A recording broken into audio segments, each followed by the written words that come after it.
पंतप्रधान नरेंद्र मोदी यांच्या हस्ते नवी मुंबई विमानतळाचे उद्घाटन.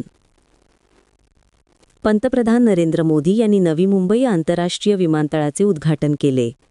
अडाणी समूहाने सार्वजनिक खाजगी भागीदारी मॉडेल अंतर्गत हे नवीन ग्रीनफील्ड विमानतळ बांधले आहे. पंतप्रधान नरेंद्र मोदी यांनी उद्घाटन सोहळ्याचा भाग म्हणून नव्याने बांधलेल्या नवी मुंबई आंतरराष्ट्रीय विमानतळाची पाहणी केली. हे विमानतळ डिसेंबर महिन्यात व्यावसायिक उड्डाणांसाठी देशांतर्गत आणि आंतरराष्ट्रीय असे खुलं करण्यात येणार आहे. नवी मुंबई आंतरराष्ट्रीय विमानतळाच्या पहिल्या टप्प्याचे बांधकाम 19,650 कोटी रुपयांच्या गुंतवणुकीतून करण्यात आले आहे. भारतातील सर्वात मोठ्या ग्रीनफील्ड विमानतळ प्रकल्पांपैकी एक असलेले हे विमानतळ छत्रपती शिवाजी महाराज आंतरराष्ट्रीय विमानतळासोबत कार्यरत राहील. नवी मुंबई आंतरराष्ट्रीय विमानतळामुळे गर्दी कमी होईल आणि मुंबईला अनेक विमानतळ असलेल्या जागतिक शहरांच्या यादीत स्थान मिळेल. नवी मुंबई आंतरराष्ट्रीय विमानतळ 1,160 हेक्टर क्षेत्रावर पसरलेले आहे. पूर्णत्वानंतर हे विमानतळ दरवर्षी 90 दशलक्ष प्रवाशांची वाहतूक करेल आणि 3.25 लक्ष मेट्रिक टन मालवाहतूक हाताळेल, ज्यामुळे हे जगातील महत्त्वाच्या विमानतळांपैकी एक बनेल. विमानतळाच्या पायाभूत सुविधांमुळे सुरुवातीला प्रति तास 20 ते 22 उड्डाणांचे व्यवस्थापन शक्य होईल आणि पुढील वर्षी ही क्षमता वाढवण्याची तरतूद करण्यात आली आहे. ब्युरो रिपोर्ट, जनादेश. आपली माणसं, आपला देश. पाहत रहा जनादेश. अभिजात मराठी भाषा सप्ताहानिमित्त ठाणे महापालिकेत ग्रंथ प्रदर्शनाचे आयोजन. अभिजात मराठी भाषा सप्ताहाच्या निमित्ताने ठाणे महानगरपालिकेतर्फे ग्रंथ प्रदर्शन आणि विक्रीचे आयोजन करण्यात आले आहे. हे प्रदर्शन बुधवार 8 ऑक्टोबर आणि गुरुवार 9 ऑक्टोबर रोजी सकाळी 11 ते सायंकाळी 6 या वेळेत कै नरेंद्र बल्हाळ सभागृह, पहिला मजला, पालिका मुख्यालय, पाचपाखाडी येथे भरवण्यात येणार आहे. प्रदर्शनाचे उद्घाटन बुधवार 8 ऑक्टोबर रोजी सकाळी 11 वाजता झाले आहे.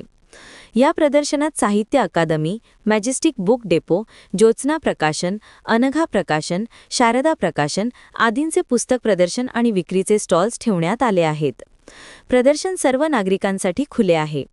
ठाणे महापालिकेतर्फे 3 ऑक्टोबरपासून 9 ऑक्टोबरपर्यंत अभिजात मराठी भाषा सप्ताह साजरा करण्यात येत आहे. या सप्ताहाच्या काळात महापालिकेच्या शाळांमध्ये मराठी भाषेसंदर्भात प्रश्नमंजुषा, वक्तृत्व आणि निबंध स्पर्धा, गद्य आणि पद्य वाचन स्पर्धा आयोजित केल्या जात आहेत. त्याबरोबर शालेय स्तरावर पुस्तक प्रदर्शने, ग्रंथालय भेटी हेही कार्यक्रम होणार आहेत. महापालिकेतील कर्मचाऱ्यांसाठी सोपी आणि सुटसुटीत कार्यालयीन मराठी या विषयावर डॉक्टर धनश्री लेले यांची कार्यशाळा आयोजित करण्यात आली आहे. तरी नागरिकांनी या ग्रंथ प्रदर्शनास भेट द्यावी असे आवाहन माहिती व जनसंपर्क विभागाचे उपायुक्त उमेश बिरारी यांनी केले आहे.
ब्युरो रिपोर्ट, जनादेश.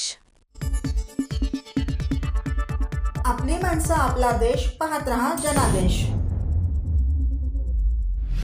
सर्व नागरिकांना आवाहन करण्यात येत आहे की सध्या डासांमार्फत पसरणाऱ्या डेंग्यू या आजाराचा प्रसार रोखण्यासाठी प्रत्येकाने पुढील प्रमाणे कार्यवाही करावी. डेंग्यू आजार एडिस इजिप्ती हा डास चावल्याने होतो. या डासांची पैदास साचलेल्या किंवा साचवलेल्या स्वच्छ पाण्यामध्ये होते. 8 दिवसांपेक्षा जास्त दिवस पाणी उघडे व साचून राहिल्यास त्यात डास अंडी घालतात. अंड्यांच्या अळ्या तयार होऊन पुढे डास तयार होतात. यासाठी आपल्या घरातील पाणी साठे उदाहरणार्थ बॅरल्स, पिंपे, टाक्या, हौद, रांजणे इत्यादी दर आठवड्याला रिकामे करून घासून पुसून कोरडे करून पुन्हा भरावे. 1 दिवस कोरडा दिवस म्हणून पाळावा. पाणी साठ्यांना घट्ट झाकणे बसवावीत किंवा जुनी साडी, चादर, धोतर यांनी बांधून झाकून ठेवावीत, म्हणजे डास त्यात जाऊन अंडी घालणार नाहीत. घराच्या गच्चीवर, आजूबाजूला, अंगणात कोठेही पाणी साचू देऊ नये. भंगार सामान उघड्यावर टाकू नये. उदाहरणार्थ टायर्स, प्लास्टिक सामान, कुंड्या, टाकाऊ वस्तू इत्यादी. अशा सामानात पावसाचे पाणी साठून त्यात डेंग्यूच्या डासांची पैदास होते. घरातील कूलर्स, फ्रीजच्या पाठीमागील ट्रे हे देखील वेळोवेळी कोरडे करावेत. लक्षात ठेवा, नुसत्या फवारणीने डास घनता कमी होत नाही, तर त्यासाठी डास पैदास ठिकाणे नष्ट करणे ही आपल्या सर्वांची जबाबदारी आहे. कोणताही ताप अंगावर न काढता जवळच्या शासकीय रुग्णालयात मोफत औषधोपचार घ्या. अशा प्रकारे नागरिकांनी सहकार्य केल्यास डेंग्यूचा प्रसार रोखणे सहज शक्य आहे.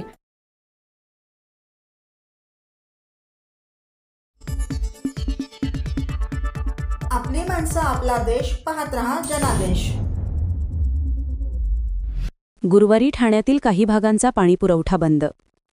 महाराष्ट्र औद्योगिक विकास महामंडळाच्या पाणीपुरवठा योजनेअंतर्गत जांभूळ जलशुद्धीकरण केंद्रातील जलाशय येथे 12वी गुरुत्ववाहिनी क्रमांक 1, 2 व 3 वर जलवाहिन्यांचे उन्नतीकरण व तातडीने देखभालीचे काम करण्यात येणार आहे. यासाठी गुरुवार दिनांक 9/10/2025 रोजी रात्री 12 वाजेपर्यंत ते शुक्रवार दिनांक 10/10/2025 रोजी रात्री 12 वाजेपर्यंत एकूण 24 तास पाणीपुरवठा बंद राहणार आहे. परिणामी महाराष्ट्र औद्योगिक विकास महामंडळामार्फत पाणीपुरवठा करण्यात येत असलेल्या ठाणे महानगरपालिकेअंतर्गत दिवा, मुंब्रा प्रभाग क्रमांक 26 व 31चा काही भाग वगळता आणि कळवा प्रभाग समितीमधील सर्व भागामध्ये व वागळे प्रभाग समितीमधील रुपादेवी पाडा, किसननगर नंबर 2, नेहरूनगर तसेच मांडपाडा प्रभाग समिती अंतर्गत कोळशेत खालचा गाव येथील पाणीपुरवठा दिनांक 9/10/2025 रोजी रात्री 12 वाजेपर्यंत ते दिनांक 10/10/2025 रोजी रात्री 12 वाजेपर्यंत एकूण 24 तासांसाठी पूर्णपणे बंद राहील. पाणीपुरवठा सुरू झाल्यानंतर पुढील 1 ते 2 दिवस कमी दाबाने पाणीपुरवठा होईल, याची नोंद नागरिकांनी घ्यावी. पाणी कपातीच्या कालावधीत पाणी काटकसरीने वापरून ठाणे महापालिकेस सहकार्य करावे, असे आवाहन महापालिकेच्या पाणीपुरवठा विभागातर्फे करण्यात आले आहे. ब्युरो रिपोर्ट, जनादेश. आपली माणसं, आपला देश, पाहत रहा जनादेश. सरन्यायाधीश भूषण गवई यांच्यावरील हल्ल्याचा निषेध. ठाणे येथील गडकरी रंगायतन नाट्यगृहात अभिजात मराठी भाषा सप्ताहानिमित्ताने अभिजात मराठी भाषागौरव सोहळ्याचे आयोजन करण्यात आले होते. या कार्यक्रमास उपमुख्यमंत्री एकनाथ शिंदे उपस्थित होते. त्यानंतर त्यांनी माध्यमांशी संवाद साधला. सर्वोच्च न्यायालयाचे सरन्यायाधीश भूषण गवई यांच्यावर झालेला हल्ल्याचा प्रयत्न अत्यंत दुर्दैवी आणि निंदनीय आहे. देशाचे पंतप्रधान नरेंद्र मोदी यांनी देखील या प्रकरणाची गंभीर दखल घेतली आहे, असे उपमुख्यमंत्री एकनाथ शिंदे म्हणाले. सर्वोच्च न्यायालयाचे सरन्यायाधीश भूषण गवई यांच्यावर हल्ला करण्याचा प्रयत्न झाला. हा प्रकार अत्यंत दुर्दैवी आणि निंदनीय असल्याचे शिंदे म्हणाले. ही देशाची संस्कृती नाही, हे कृत्य अशोभनीय आहे. या प्रकाराचा निषेध करत आहोत, असेही त्यांनी सांगितले. भूषण गवई साहेबांच्या कोर्टामध्ये झालेला प्रकार अतिशय दुर्दैवी आहे. खरं म्हणजे भारतरत्न डॉक्टर बाबासाहेब आंबेडकरांनी आपली घटना लिहिली आणि म्हणूनच देशातली, जगातली सर्वोत्तम घटना म्हणून भारतीय घटना, राज्यघटना म्हणून ओळखतो आपण. आणि त्याच्यावर आपला सर्व कारभार देशाचा सुरू आहे. आणि न्यायव्यवस्था त्याच्यामध्ये सगळ्यात उच्च स्थानावर आहे आणि भारताचे सरन्यायाधीश भूषण गवई साहेब यांच्याबाबत झालेला प्रकार मी मगाशी म्हटल्याप्रमाणे अतिशय दुर्दैवी आणि दुःखद आहे.